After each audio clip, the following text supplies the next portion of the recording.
안녕하세요. 아이가 뿔났다 저자 이경주입니다.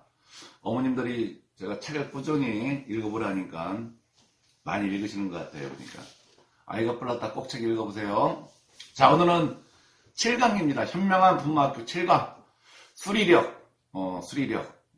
그래서 다른 말로 뭐라 하느냐, 수리력을 학습의 민첩성이라고 그래요. 학습의 민첩성. 얼마나 학습을 또 재밌게 받아들이느냐, 뇌가. 또는 학습을 얼마나 즐겁게 하느냐. 같은 것도 즐기는 아이가 있잖아요. 그죠? 공부도 즐기는 아이, 일도 즐기는 아이. 뭐든지 어떤 과정들을, 어떤 업무를 수행할 때나 이렇게 보면 즐기는 사람들이 있어요. 네, 그래서 이런 뇌 기능은 어떻게 만들어지느냐. 그거는 이제 수리력은 수학이라는 뇌 기능과 거의 같은 거예요. 수학이라는 뇌 기능. 우리가 가지고 있는, 우리가 어때 이마, 이 전두엽이라고 하는 데는 만 2세부터 만 4세가 되면 뭐 거의 다 100% 자기 기능을 다 합니다. 그 다음에 여기 이제 옆뇌, 측두엽, 언어 이해 지능을 나온다는 이 옆뇌 측두엽은 우리가 이제 우리나라 나이로 보면 7세 이후부터 그 기능을 100%다 하지요, 보면. 7세 이후가 되면. 그래서 5세 때 한글 가르치면 잘 모르는데 7세 때 한글 가르치면 금방 이해하잖아요. 언어 이해 지능을 담당하는 이 측두엽의 기능을 100%다 하기 때문에. 그 다음에 이 위에 있는 두정엽이라고 있어요. 두정엽. 이건 이제 수학이나 과학하는데, 오늘 이제 두정엽과 수리력과 추리력이라는 건 뭐냐면, 이 두정엽에 대한 이 위에 있는 이제 뇌 기능들을 다른 뇌 부위와 어떻게 연결 구조를 잘 만드는가, 이거에 대해서 오늘 얘기를 해드리려고 그래요.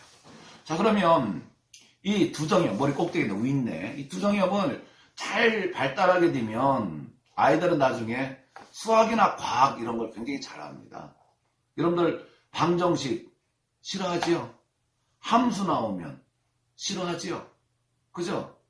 갑자기 수학 세상에 XY가 막 들어와요. 방정식이라. 그럼 싫어하잖아요.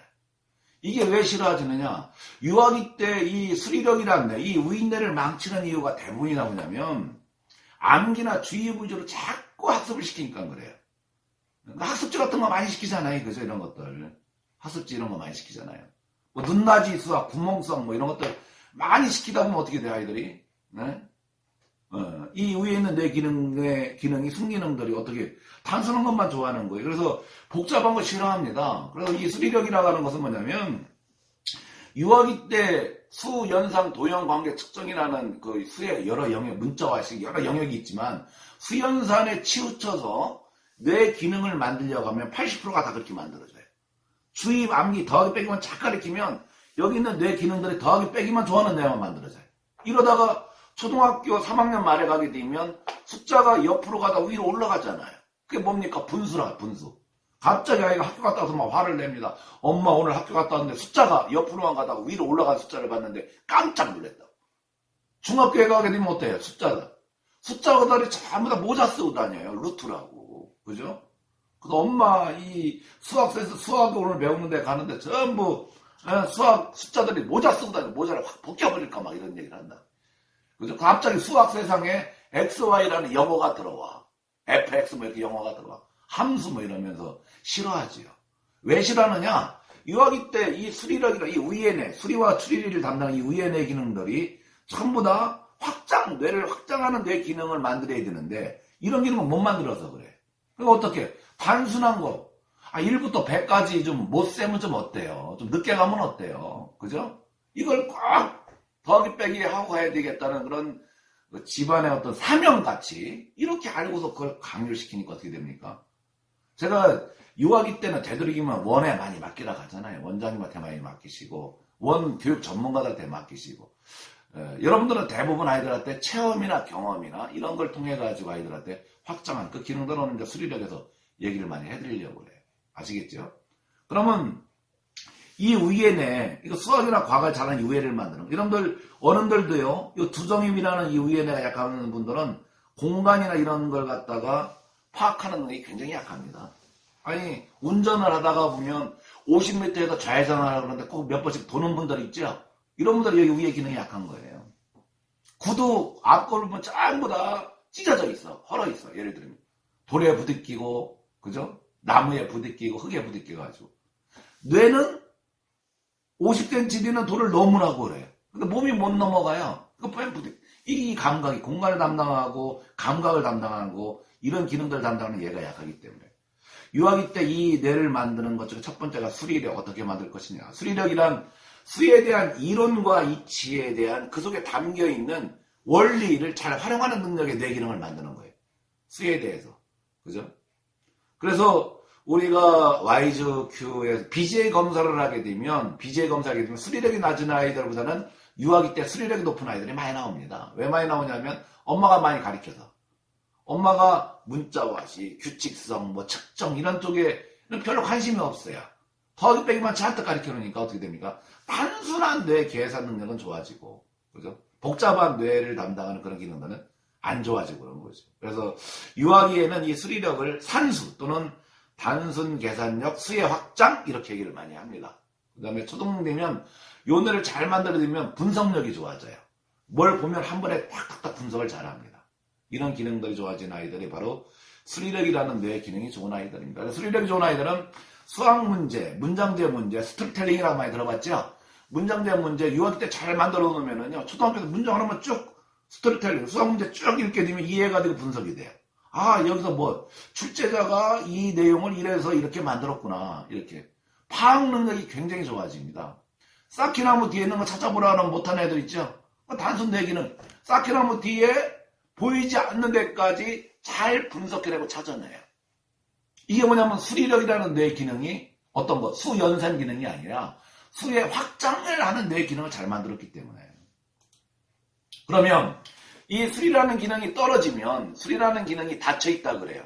수리라는 이 뇌 기능이 닫혀있는 애들의 현상은 어떤 현상이에요? 첫 번째, 수의 인지 능력이 부족한 경우 이 뇌 기능이 약합니다. 수의 인지 능력. 크다 많다를 모른다든지, 그죠? 예를 들면, 수의 인지 능력이 약한 아이들. 수를 더하기 빼기 말고 도형, 연결 구조, 관계, 규칙성. 이런 인지 능력이 약한 아이들이 나중에 이 수학이라는 학문을 접할 때 굉장히 우리가 이 수학이라는 학문이 굉장히 중요합니다. 왜 중요하냐면 모든 학문의 기초가 되잖아요. 노벨상에 수학상이 있어요, 없어요? 없잖아요, 노벨상은. 그죠?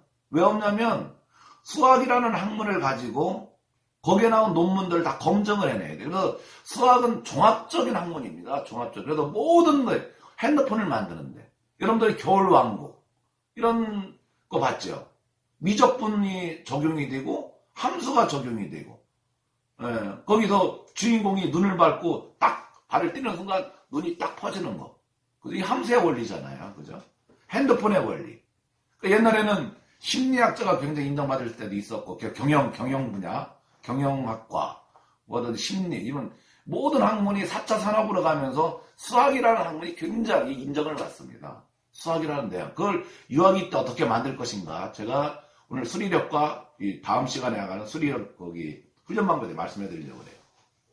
그러니까 첫째, 이 뇌가 이 수리력이라는 영역이 발달하지 않는 첫 번째는 수를 너무나 단순 이런 거에 대해서만 학습을 했을 때 수의 확장 능력이 안 되는 아이들은 이 수리력이라는 뇌가 발달이 안 됩니다.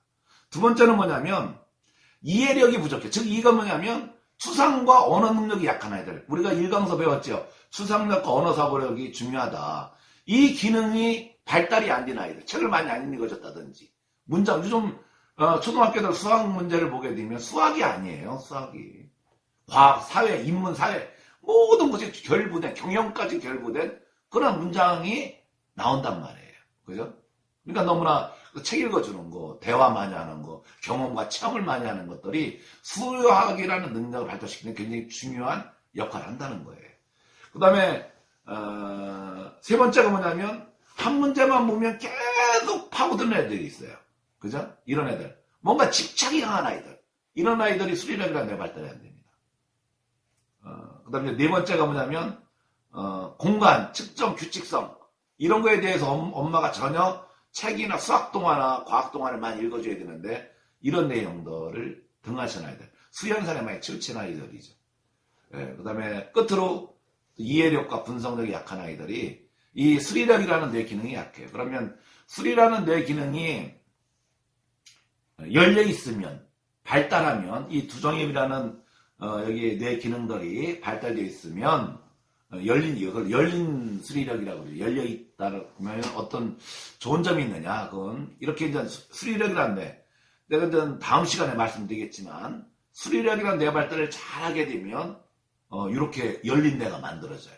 첫째, 사고와 행동이 첫 번째가 뭐냐면, 사고와 행동이 정확합니다. 그럼 분명합니다, 아이가.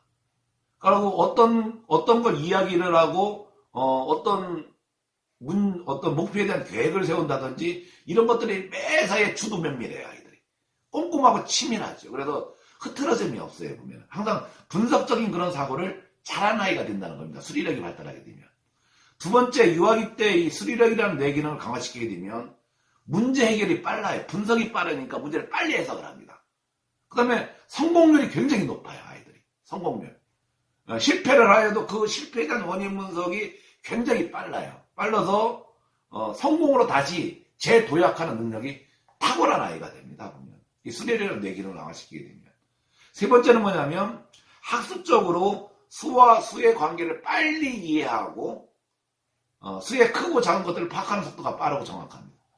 또 수리력이 발달하게 되면 성인이 돼서 어떤 이야기를 할 때 논리적이고 체계적이고 순서적으로 이야기를 잘하는 아이가 돼요. 어떤 상황, 회사에서 어떤 쉬운 예로 회사에 어떤 문제가 발생이 됐어. 문제 파악 능력이 굉장히 뛰어나다는 거죠. 이 문제는 어떤 원리를 통해서 이게 문제가 됐을까는 그런 파악을. 근데 이제 수리력이 그러면 거꾸로 역으로 수리력이 발달이 안 되면 어떤 문제가 생기느냐. 이 뇌 기능을 안 만들어 놓으면 논리성과 합리성이 부족합니다. 그렇기 때문에 행동이 굉장히 부정확해요. 여러분들 자녀분들 중에서 아이들 행동이 굉장히 부정하고 또 믿음직스럽지 못하고 시간 개념이 굉장히 흐립니다. 시간 개념이 굉장히 흐려요. 두 번째는 뭐냐. 학습적으로는 시험을 볼 때 시간이 부족해서 문제를 다 풀지 못하는 애들 있죠. 이런 아이들 수리력뇌가 약한 거예요. 중학교에 가서 고등학교에 가서 집에서 수능을 보는데 이틀 보면 굉장히 행복해. 이틀 보면 다 풀어요. 근데 어떻게 해야 돼? 100분 안에 문제를 풀어야 되잖아, 우리가. 예를 들면. 그죠? 그러면 우리가 100분 안에 한 문제당 3분씩 풀 수 있는 그 능력이 안 되니까 수능을 봐도 성적이 안 나오죠. 알기는 아는데 분석이 안 돼요. 그 유아기 때 80% 뇌가 발달할 때 이 수리력이라는 뇌기는 어떻게 만드는가? 어떻게 풍부한 경험을 통해서 이걸 만들어주는가? 그 다음에 계획성과 논리성이 부족합니다. 그래서 실패 확률이 높아요. 뭐랍니까? 실패 확률이 높고 뇌 기능이 그렇게 돼요. 세 번째는 뭐냐면 수리력이 낮은 아이들은 수리력 뇌 발달이 안 되는 수리력 뇌 기능이 발달 안 된 아이들은 자신감이 부족하고 막연한 그런 공상에 빠지기 쉽고 말이나 행동이 보면 느려요. 뇌에서 어떤 정보를 순차적으로 들어온 정보를 정리하고 분석하고 체계화시켜서 전달하고 어떤 걸 풀어내야 되는데 이 기능이 약해요. 그러니까 수리력이 약한 아이들은 어떻게 하면 되느냐. 우리는 어떻게 합니까? 이 수리력이라는 걸 만들기 위해서 외우려고 하잖아요. 주입하려고 하잖아요. 그죠? 주입하려고 하잖아요. 그러니까 수연산에 목숨을 걸잖아요. 유아기 때는 수연산보다 더 중요한 게 어떤 도형, 관계, 규칙성, 그죠? 이런 측정, 이런 뇌 기능들, 수학의 다른 영역의 기능들이 더 중요한데, 그게 안 된다는 거예요. 아인슈타인이 유명한 말을 했잖아요. 외웠느냐? 달달달 외웠느냐? 그러면 따라할 수 있을 것이다. 외웠느냐? 외우는 아이를 만들었느냐? 그죠? 그런데 외우지 않았느냐? 터득했느냐? 그죠? 삶에서 터득했느냐? 유아기 때. 외우지 않았냐? 그러면 창조할 것이다. 아인슈타인의 이 말을 한 번 더 들려주면서 오늘 강의를 마치겠습니다. 외웠는가? 그렇다면 따라할 것이고, 외우지 않았는가? 그렇다면 창조할 것이다. 주의 암기시켰는가? 그러면 먼 날 공부 안 하는 아이가 되고, 아이한테 수에 대한 개념을 뇌를 확장시켰느냐? 그러면 나중에 어떤 문제라든지 어떤 어려움이 있어도 해결을 잘하고 그런 아이가 될 것이다. 영재로 만드는 방법은 가리키고 주입하고 암기하는 게 아닙니다. 길을 갖다 안내하고 따라오게끔 하는 겁니다. 오늘은 수리력이란 무엇인가에 대해서 말씀드렸습니다. 이만 강의 마치겠습니다. 감사합니다.